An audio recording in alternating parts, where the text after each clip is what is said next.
Alright, this is part 3 of Rocket Racoon Tech Tools talking about the Racoon. He doesn't have anything that begins with T. So there you go, whatever. We're going to talk about some specials. I think there's too much to cover, like all the different parts, so in one part, because of my video size limit is like 15, so we'll just cover a few here and their applications, and then I'll do some traps and then supers in another part or something like that. So anyway, first one we're going to look at now is Spitfire. This is a quarter circle forward with any attack button. The strength of the attack button determines the angle at which the shot is going. So light or A, so the A version goes down forward, the B version travels straight across the screen, C version or H travels diagonally up. They're pretty slow moving projectiles. You can make them more safe. Why is that not working? Yeah, you can make them more safe by tiger kneeing them, and you'll land and you'll recover faster. So that's something to think about, because you can perform it in the air. That's a pretty good one, because you can cover, like, that's the other thing, is that if you press a different button after the first one, you will fire a second shot, and you can pick any directions for the shots to go. So you can just throw with an assist, that's like forward with a B and C. Assist, B and C Spitfire, that's covering a lot of screen. And Rocket can cover stuff right in front of him reasonably well, can cover approaches like that sort of competently, just on his own. People with, they don't have the best durability out of any of the projectiles, so they're not really that great, so don't kind of rely on them to win fireball wars, because you probably won't. To be honest with you though, it's not a move that I use that often. I think there are other more powerful moves in his arsenal that you want to be throwing out. I think it's probably something I should just use to throw out a bit more space control, just to annoy people. Maybe get them to super jump, because then I can run away over there with rocket skates or whatever. It gives me, if they super jump, it gives me time to set up some bigger traps and all that kind of stuff. So,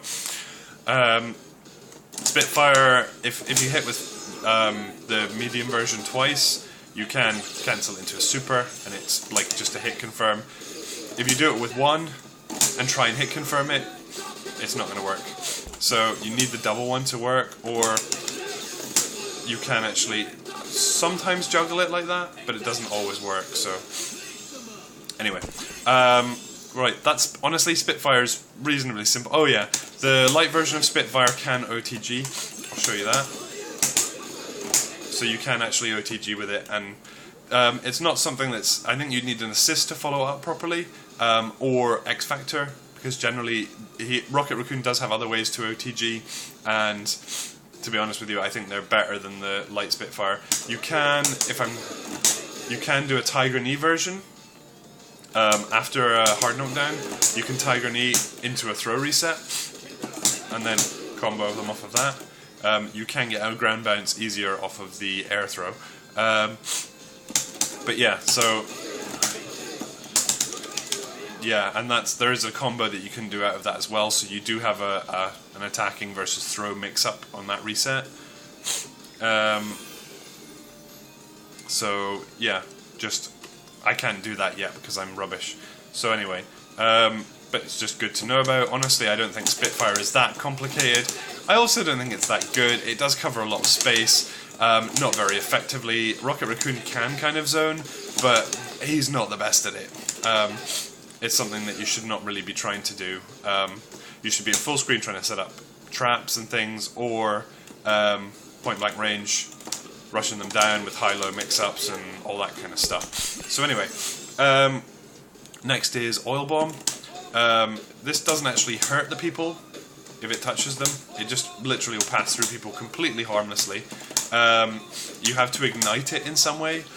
There are as far as I know, there are three ways you can ignite the oil bomb, right? One is with a light Spitfire, and when you ignite it, it will create a patch of oil on the floor, which will burn and do a bunch of hits. And you know, if you can get it set up, it's quite a nice way to pressure a bit. I personally think they're better, because unless you have an assist on the screen and that oil bomb is blocked, actually I put him right in the corner. that can be push blocked really, really easily. But if they don't, you can then do a couple of high-low mix-ups in the space of time that the oil is burning them and like chipping them out. So you can actually open people up out of that if they don't push block you. So maybe call an assist and go for some mix-ups, or you know, that kind of thing. You can at least chip them out with it as well, because you're probably going to be hitting them with some sort of projectile or a lockdown, so you can chip them out a bit more with that too. The other way, if you're igniting the oil patch on the ground, you can do a standing H. That will also ignite it. What's good about this, and what was mentioned in the guide that I thought was very nice, is once you've thrown it, you can do a standing H to ignite it, and then special cancel it into something else. So you can do, hooray! I've just, yeah, and cover a bit of the screen with a couple of different projectiles. I'm totally messing up. Sorry.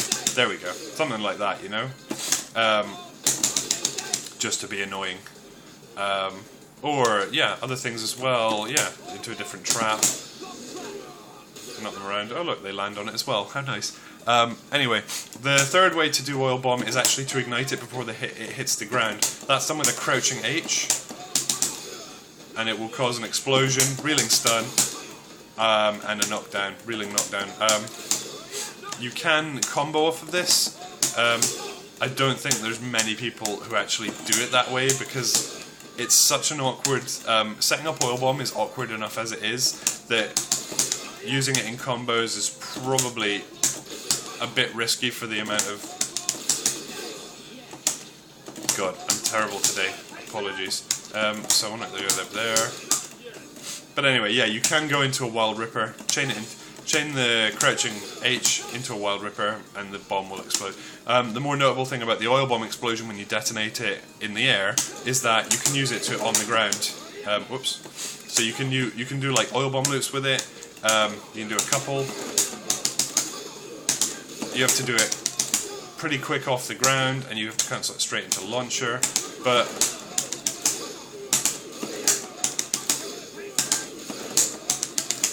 yeah, so you can get 2 oil bomb relaunches. That's provided you don't do the crouching B. Crouching B puts you in an aerial state when you launch, and it changes the hit stun scaling on the combo, so you can't actually get 2 oil bomb loops. So generally, if you're going for like low mix-ups, which means you're going to be hitting with that, you're generally going to want... oh, that doesn't even... Light heavy doesn't even combo, so you're going to need to use mid. Maybe. Oh, if you chain into another normal, it would work. But yeah, so generally just think you'll get 1 oil bomb relaunch before you should go for maybe something else. Unless you're dead certain you haven't used the crouching B. In which case you'll be fine. You can do 2 oil bomb loops and then like a ground bounce, wall bounce, super. Something like that. It's just tricky to get long combos with them because of the hit stun scaling anyway. So yeah, that's oil trap.